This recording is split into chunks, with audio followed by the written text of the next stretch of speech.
terjadi di masa lalu. Oke, Suci. Iya, kejadian yang terjadi di masa lalu atau masa lalu. Oke, berarti itu nanti materi yang akan kita bahas gitu ya. Tapi sebelum kita akan masuk ke pembelajaran, kita mau ice breaking dulu. Ya? Setuju? Setuju ya? Gitu. Oke, so everybody can stand up. Kalian semua boleh berdiri ya.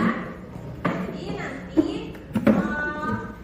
ice breakingnya akan ada instruksi yang Miss berikan sama kalian gitu ya. Misalkan ini Miss bilang touch your nose, berarti kalian harus pegang kita harus sentuh hidung, kita harus sentuh hidung. Touch your eyes, berarti harus sentuh matanya.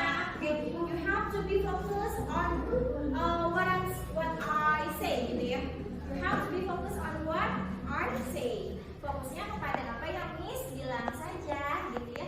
Jadi kalian jangan terkecoh dengan apa yang akan Miss lakukan. Oke? Jelas instruksinya? Oke, jelas. Nanti yang kalah Miss akan minta kalian untuk memimpin teman-teman kalian untuk melakukan karya Miss begini. Jelas ya? Okay, are you ready? Ready. Okay, touch your nose. Touch your ears. Touch your ears. Here is your ears.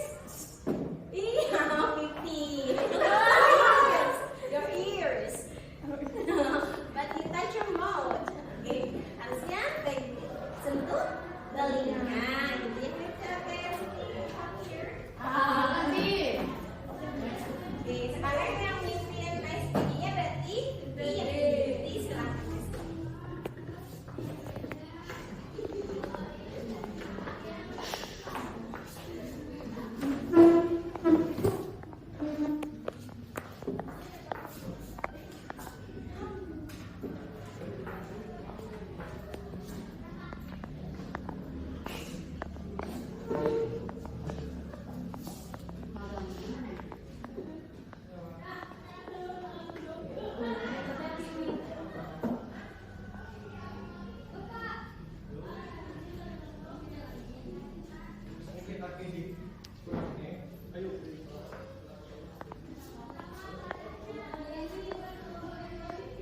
Siap ya? Yes. Nah, balik 15.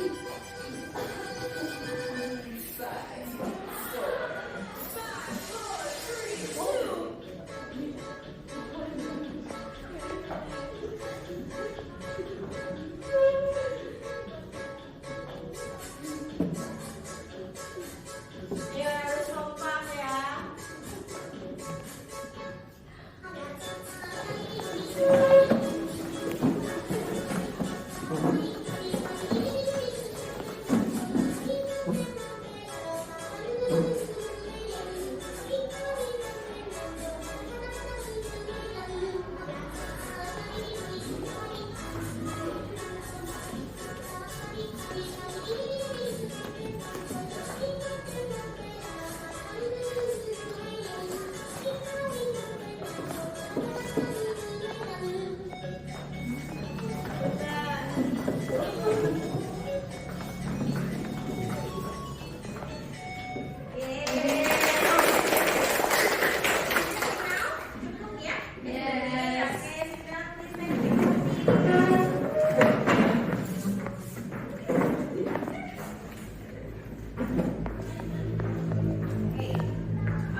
Udah makin semangat ya belajarnya ya.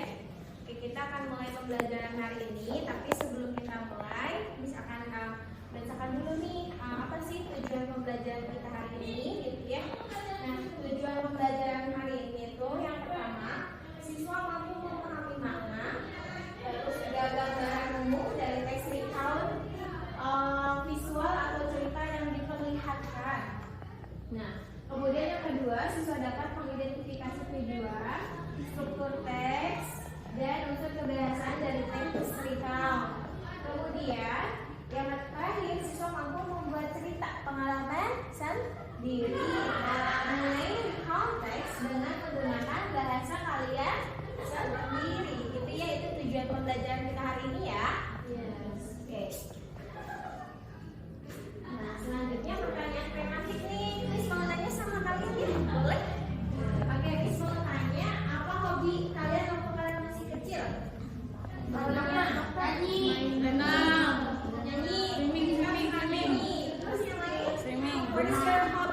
When you was a kid,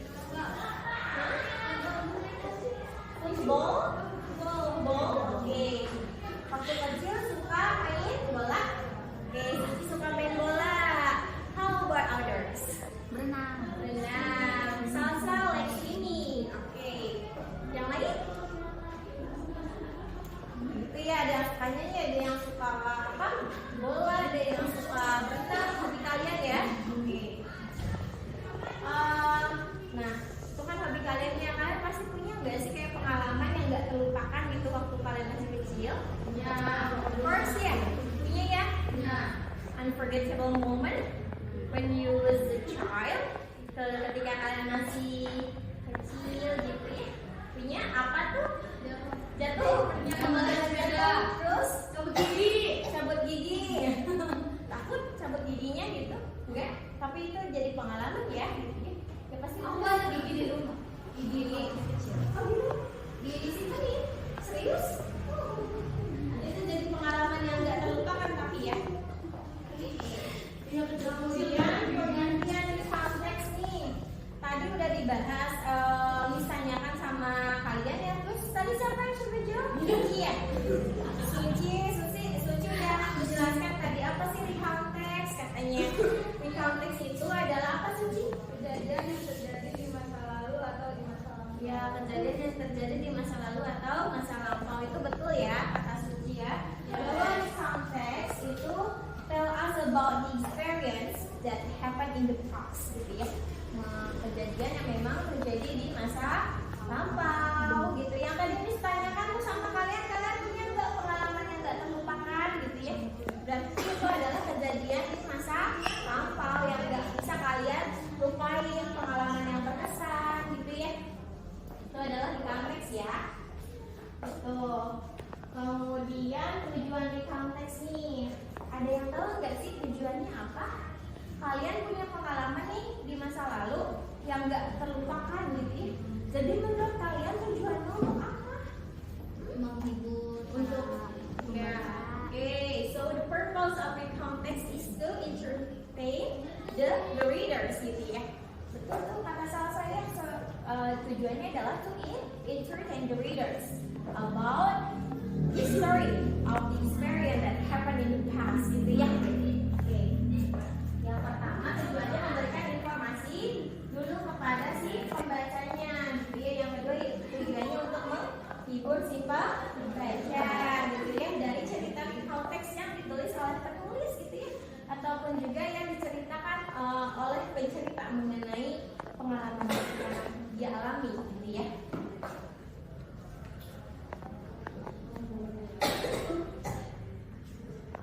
Nah, strukturnya nih, siapa nih yang bisa ngejelasin ada berapa struktur konteks?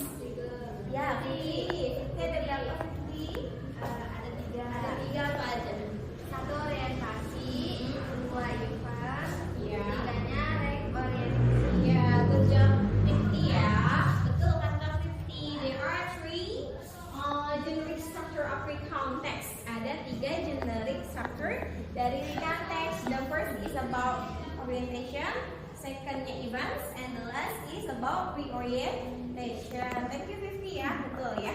Jadi yang pertama orientation itu artinya isinya berisi pengenalan, namanya siapa yang terlibat, misalkan tadi Intan yang terlibat gitu kan. Terus kapan kejadiannya, waktu Intan masih kecil katanya gitu ya.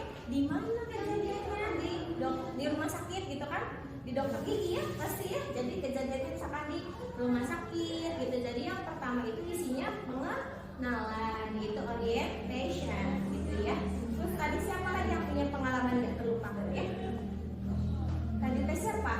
Yang jatuh Suci. Misalkan Suci kan berarti ya nama tokohnya Suci. Kapan kejadiannya? Waktu Suci kapan tuh?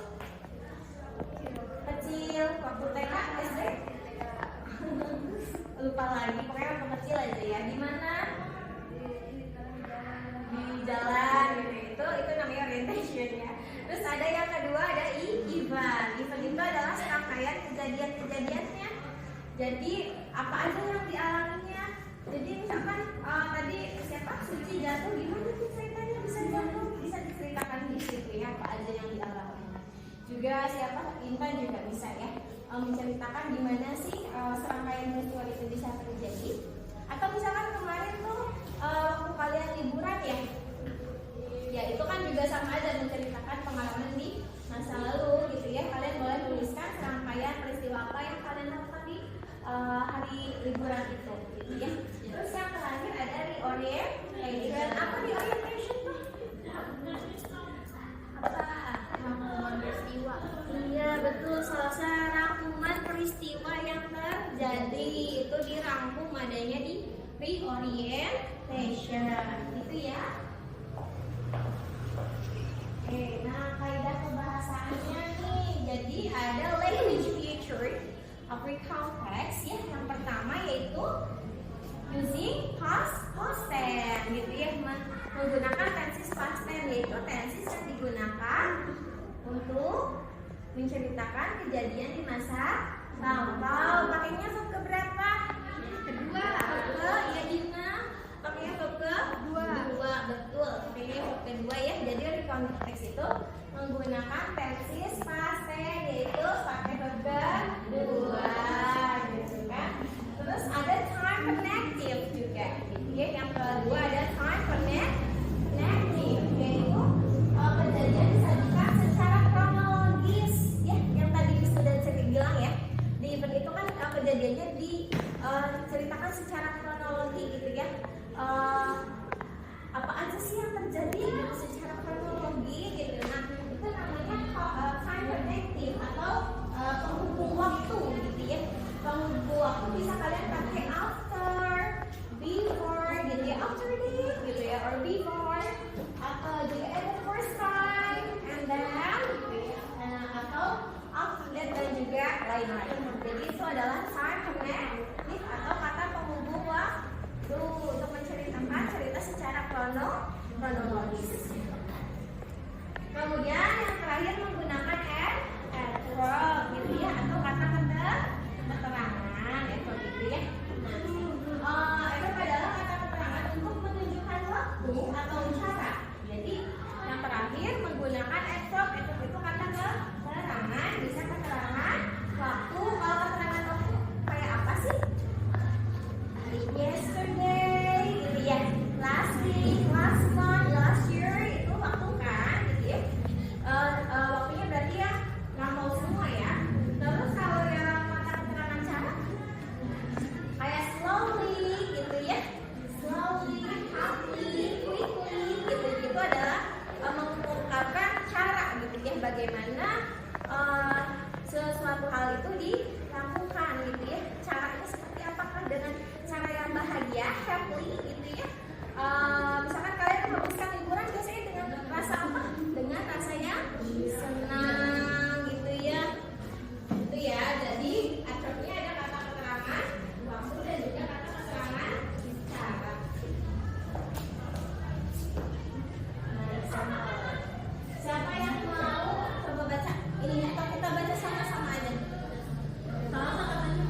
organisasi beserta dengan latihannya. Boleh kalian buka. Secara kinestetik kalian boleh akses di depan situ. Materinya sudah disediakan. Silahkan.